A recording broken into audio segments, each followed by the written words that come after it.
My bedroom walls are still covered in faded posters from when I was 12. Glow-in-the-dark stars half peeled off the ceiling, a crooked Jonas Brothers calendar from 2012 still hanging by one pushpin. It's not a room, it's a time capsule no one bothered to update because no one ever really expected me to stay or matter. Every month I Venmo my mom $400 for rent. No lease, no privacy, just the unspoken agreement that my contribution keeps the fridge full and the power on. It's the same house I grew up in, but I'm treated like a guest who overstayed her welcome. Colt, on the other hand, lives rent-free in the largest upstairs bedroom with blackout curtains, a PS5, and a mini fridge stocked with energy drinks and leftover wings. He once called it his penthouse suite as a joke. No one laughed, but no one disagreed either. Dad says Colt's just finding himself like he's some misunderstood poet instead of a man-child who dropped out of 2 majors and still thinks the world owes him a soft landing. Mom defends him with a sigh and that line she's perfected over the years. He's got a sensitive spirit. Not everyone thrives the same way. Meanwhile, I'm clocking overtime at a help desk job where people scream at me because their printer won't connect to Wi-Fi. I fix their problems. I keep the lights on. I fold laundry in silence while Colt plays beer pong in the backyard with his friends, their laughter echoing through the walls like I don't exist. Sometimes I wonder what it would feel like to walk into this house and not immediately feel the weight of being less. Not because anyone says it out loud, but because it's built into everything, the way Dad brags about Colt's latest potential, the way Mom beams at him when he walks in late with his hoodie still smelling like tequila. I used to tell myself if I just worked hard enough, kept my head down, chipped in when asked, they'd see me. But all they see is someone who's useful, not someone who belongs. And last Thursday, they proved it again. Colt graduated last weekend with a 2.4 GPA and a grin like he'd just cured cancer. It took him 6 years, 3 major changes, and more failed classes than I could count. But when his name was finally called, Mom clapped like her hands were on fire, and Dad wiped away a tear like his son had just been knighted. I didn't go to the ceremony. I had to work. They told me to be home by 5 for a surprise. I thought maybe we were doing a dinner or a cake. But no, this was much bigger. In the driveway sat a gleaming white Tesla Model 3 Performance, still wrapped in ribbon, its black rims sparkling like something out of a luxury commercial. Colt screamed when he saw it. Literally screamed. He jumped up and down, nearly tackled Dad, and then started filming a video for his Instagram story before he even touched the door handle. Mom took pictures. Dad handed him the key in a little black box like it was a proposal. I stood behind them on the porch, arms crossed. No one looked at me until Dad turned and said, "Don't be jealous. Your brother deserves this after working so hard." I stared at him. I graduated with honors in 4 years while working 2 jobs. Mom didn't miss a beat. College was easier for you. Colt really struggled. Right. He struggled to get out of bed before noon. Struggled to remember which girl he was dating that month. Struggled to keep a straight face when lying to our parents' faces about his grades, his habits, and his weekend plans. When I graduated, I got a $50 Applebee's gift card. No dinner, no speech. No photo of me in a cap and gown on the fridge. They handed Colt a $60,000 car. They handed me silence. And by the time the engine purred to life and he peeled out of the driveway with that smug look on his face, I already knew this wasn't a celebration. It was a warning. Within a week, the Tesla became Colt's entire personality. Every conversation, every post, every excuse to leave the house, it all revolved around that car. He called it white lightning and acted like owning it made him royalty. Most nights he came home at 2 a.m., slurring lyrics with his windows down, waking up the whole neighborhood. I once heard him rev it 3 times in the driveway just to hear the tires squeal against the concrete. It would have been pathetic if it wasn't so dangerous. I watched him drive, buzzed more times than I could count. Once I offered to call him an Uber, and he laughed, leaning against the car like some kind of Instagram model. "It's got autopilot," he said, like that would keep him from killing someone. His friends piled in red-eyed and stumbling, and off they went. Grocery store donuts. Red lights rolled through. A video of Colt pretending to sleep while the car drove itself made it to TikTok. I reported it. Nothing happened. I sat Mom and Dad down one night and told them I was scared. Scared that Colt was going to hurt someone. scared that they were letting it happen. "You're just jealous," Mom said. "He's living his life." "He's 21, Dad added. "Let the boy have some fun. Don't act like you were perfect at his age." I wasn't. But I also didn't drive a $60,000 machine through residential streets like I was filming Fast and Furious 12. I didn't gamble with other people's lives while my parents clapped from the sidelines. One night I came home late from work and found Colt in the hallway outside my room, crouched next to the hall closet. He jumped when he saw me. "What are you doing?" I asked. He held up a charger. "Looking for this," he said casually. "Thought maybe it was in your softball bag." The bat was sticking halfway out. He smiled too easily and walked off, and something in my stomach twisted in a way I couldn't explain. It happened on a Thursday night. I was in bed half asleep when I heard the front door slam open and frantic footsteps pound across the hardwood floor. Voices whispered harshly in the hallway. Dad's low and clipped, Mom's shaking and breathless. Then, the front door again slamming shut behind them. I pulled on a hoodie and crept down the stairs. From the kitchen window, I caught a glimpse of Dad's car speeding down the street. The silence that followed was thick, brittle. At 4:30 a.m., the headlights reappeared. I peeked from the living room window as Dad helped Colt out of the car. Helped as in practically carried. Colt was missing a shoe, his forehead had dried blood smeared across it, and he kept muttering something about how the tree came out of nowhere. They brought him inside like he was a wounded soldier, not a reckless drunk who could have killed someone. Mom fussed over him with an ice pack and Advil while Dad barked orders to keep the damn lights off. I stayed hidden in the shadows by the stairs, listening. By morning, the Tesla was in the garage. I wasn't sure how they got it towed so fast, must have had a private tow guy on speed dial. When I tried to peek, the garage was already shut and locked. Later that afternoon, while Colt slept off the crash, I passed by the laundry room and caught Dad whispering to Mom. "They'll ask questions," she said. "We'll say it happened backing out," Dad replied. "Tree limb or pole, just cosmetic. Should we say it was you driving number 2 risky? We say it was parked." My stomach dropped. No mention of calling the cops, no mention of accountability, just strategies. That night over dinner, Colt came downstairs like nothing happened, a bruise forming on his cheek. He cracked open a soda, turned on the TV, and grinned. Nobody said a word. And outside, behind the closed garage door, the Tesla sat silent, its crushed front end, the only honest thing in this house.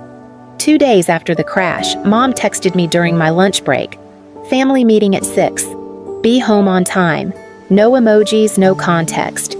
Just that clipped tone she used when something uncomfortable was coming and she wanted to pretend it was civil. When I walked into the living room, they were already waiting. Dad sat upright on the couch, fingers laced together, performing seriousness like he was at a job interview. Mom hovered by the fireplace, pretending to straighten a picture frame. Colt slouched in the recliner, scrolling through his phone like this was all a minor inconvenience. "We've looked into the damage," Dad started. "The insurance won't cover it." "Because of the circumstances." "You mean because he was drunk?" I said. Mom's head snapped up. "Don't be dramatic. He'd only had a few drinks." I didn't respond. She said it like that made everything fine, like blood on a forehead and a crumpled car were just normal Thursday night problems. Dad cleared his throat. "Repairs will cost around $18,000. We can cover 3. Colt has 500. Of course he did. Colt had never held on to more than $100 in his life. Then Dad turned to me. "We were hoping you could chip in the rest." I blinked. "Chip in," I repeated. "You have savings," Mom added quickly. "We know you've been putting money aside." "My escape fund," I said. "For first and last month's rent. For leaving this house." They said nothing. I looked at each of them, even Colt, who didn't bother to look back. "No," I said. Calm, clear. Like it was the most rational thing in the world. Dad opened his mouth, but I stood up before he could launch into whatever guilt-laced speech was coming. "I'm not paying for your cover-up," I said. He wrecked it. He can deal with it. I turned toward the hallway, and I didn't need to look back to know they were already rewriting the story in their heads. And the next morning, I found out just how far they were willing to go. It started with a bang. Literally. I jolted awake at 7 a.m. to the sound of metal being slammed, something sharp and violent echoing from the garage. At first I thought maybe the garbage pickup had gotten aggressive, but then I heard shouting Dad's voice clipped and low, followed by Mom's breathless and panicked. I threw on sweats and rushed downstairs. The garage door was open and all three of them were standing around the Tesla like it was a body on the floor. Except now it looked worse than before. Every window had been smashed. Deep dents lined both doors. One side mirror dangled uselessly by its wires, and the windshield was shattered into a glittering spider web. It looked like someone had taken a sledgehammer to it in a fit of rage. Then I saw it, my old softball bat lying half buried in the bushes by the side of the garage, the same bat that used to sit in the back of my closet untouched for years. Colt turned to me face red with practiced fury. Like you don't know what happened. I blinked. Excuse me. You did this? He yelled. You've been bitter ever since I got the Tesla. This is pathetic. Dad picked up the bat like it was a smoking gun. This was in the bushes. Yours, right? Mom folded her arms across her chest. We already filed the insurance claim, told them it was vandalism. By someone angry. They all looked at me. You're serious, I said. You think I did this? Colt scoffed. You're the only one who hated the car. I stared at the three people I shared a roof with. They weren't accusing me because they believed it. They were accusing me because it was convenient, because Colt was their investment and I was disposable. And that was the moment I realized this wasn't just about a car anymore. Mac Trenton showed up on Monday morning exactly at 9. Khakis windbreaker clipboard. He looked like the kind of guy who didn't have time for nonsense and had heard every lie in the book twice already. Dad tried to intercept him at the door with a firm handshake and his concerned homeowner face. We've just been so shaken, he said, voice low and steady. Our daughter's been under a lot of stress.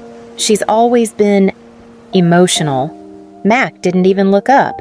Where's the vehicle? They led him to the garage. Colt tagged along, walking slow and solemn like he was on his way to a funeral. The bruise on his cheek had faded into a soft purple smear, but he still touched it now and then like it hurt. Performance mode, full tilt. Mac inspected the Tesla in silence, camera clicking with every angle. He spent a long time looking at the front end, crouching beside the bumper, then opening the door to check inside. He ran a finger through the airbag dust, still coating the dashboard. You said this happened Saturday morning, he asked. Mom nodded. We found it like this around 7. I cleared my throat. I'd like to give my side, I said. Mac turned to me, eyebrows slightly raised. Go ahead. The car was already wrecked before the vandalism. Colt crashed it Thursday night. Into a tree. My dad picked him up. They hid it in the garage before anyone saw. Dad scoffed. She's making that up. Check the airbags, I said. They were already deployed before the windows were smashed. That powder? It's been there for days. Mac paused. His eyes shifted back to the car, then to me, then to the bat in the evidence bag on the workbench. Interesting, he muttered. Colt rolled his eyes. She's just pissed I got the Tesla. I kept my voice even. I didn't touch that car. But I warned you someone would. Mac nodded slowly, making a note. And for the first time, I saw something I hadn't seen in days. Someone in the room who didn't automatically believe Colt. Mac texted me 2 days later from an unknown number. This is Mac Trenton. Can we meet? Something came up. 4 p.m. Greenfield Cafe. I showed up 10 minutes early. He was already there, seated in the back corner with a tablet and a folder full of printouts. He didn't waste time with small talk. I canvassed the neighborhood, he said, flipping the tablet toward me. Turns out the new folks 2 doors down installed a wide-angle camera last month. Covers more than just their driveway. He hit play. There, in the soft glow of 2:13 a.m. Saturday morning, was Colt. Clear as day. Walking down our driveway with my softball bat in hand. Opening the trunk of my car, digging through my gear bag, then heading straight to the garage. The next 10 minutes played out like a scene from a cheap revenge movie. Colt bat in hand, taking his time window by window, dent by dent, unraveling the Tesla with methodical swings and smug precision. When the video ended, Mac didn't say anything. He didn't need to. I let out a breath I didn't realize I'd been holding. "He's not just careless," I said. "He planned this. He framed you." Mac agreed, badly. A moment later, a woman in a Navy uniform entered the cafe and made her way to our table. "Officer Rivera." She introduced herself with a calm, steady voice and sat down across from me. "We've reviewed the footage," she said. "The DA's office will handle the insurance fraud angle. But there's another piece we need your input on." She leaned forward. "You can press charges for attempted false reporting evidence tampering criminal mischief. That decision is yours." I looked at her, then at Mac, then back at the paused image on the screen, my brother in my hoodie holding my bat and destroying the car I'd been blamed for. And for the first time in a long time, I realized I had the power to say no, not as a plea, as a choice. I nodded once. "Yes, I want to press charges." She wrote it down. No hesitation, no apology, just truth. And by the time I stepped outside, the wind felt different. When I got home, the air inside felt heavier than it ever had. Mom was pacing with her phone pressed to her chest like a shield. Dad sat at the kitchen table, red-faced and silent. "You need to call the officer back," Mom said, trembling. "Tell her it was a misunderstanding, that you won't press charges." "She said Colt could face jail time," Dad added. "We're a family. This isn't how we handle things." "No," I said, calm. "It's how I'm handling it." Mom broke down her tears, loud and deliberate. "We've done everything for you, and this is how you repay us." I didn't answer. I walked upstairs and started packing. A duffel bag, my laptop, ID, bank cards, birth certificate, just enough to start over. I'd been saving for months, just in case I ever got brave enough to walk out. I guess it wasn't bravery, just finally being done. When I came back down, Dad stepped in front of the door. "If you leave now, don't come back." I looked him in the eye. "That's the idea." He stepped aside. I walked out, not looking back, just as my phone buzzed. It was Officer Rivera. "We're ready for your full statement tomorrow morning." The court case moved faster than anyone expected. Colt pled guilty to everything: false reporting, insurance fraud, criminal mischief. The evidence was too clear, too stupidly brazen to fight. He got 6 months in county jail, 3 years probation, a suspended license, and a fine big enough to wipe out his weed fund for a decade. My parents weren't charged, but the fraud investigation led to penalties. Their insurance was canceled. Legal fees piled up. They had to sell the house to cover the debt. The house I once paid rent in, the one that had never really been mine. I signed a lease on a 1-bedroom apartment across town. Nothing fancy, but it was mine. I bought my own dishes, set up my Wi-Fi, hung a corkboard by the front door with a sticky note that read, "No one else gets to write this story." Work promoted me. I started night classes in cybersecurity, something I'd put off for years, waiting for the right time, the right space. Now I had both. Sometimes I catch myself standing still, just listening to the quiet. No slamming doors, no guilt, just peace. Then, one night, 6 months later, I opened my door and found them waiting. They showed up just before sunset, both of them standing outside my apartment door like they'd rehearsed the scene 100 times. Dad wore a wrinkled polo and that tired, practiced look of a man trying to appear reasonable. Mom held a folder full of bills and spoke first. "We're losing everything," she said. "Colt's trying to turn things around. We need help to get through this next part." I let them speak, listened to every word of their pitch about frozen accounts, hospital bills, Colt's therapy, and how family is supposed to come through for each other. When they finished, I asked quietly, "Which part of framing me for a felony makes you think you deserve my support?" They didn't answer. Couldn't. Their faces collapsed inward, all performance draining out. I nodded, not with anger, just clarity. Then I closed the door. No yelling, no final plea. Just a soft, decisive click as the lock turned behind them. That night, I sent one message. The answer is no. Don't contact me again. Then I blocked their numbers, turned my phone face down, and sat in the quiet. For once, it felt like my life had no one else's fingerprints on it but mine.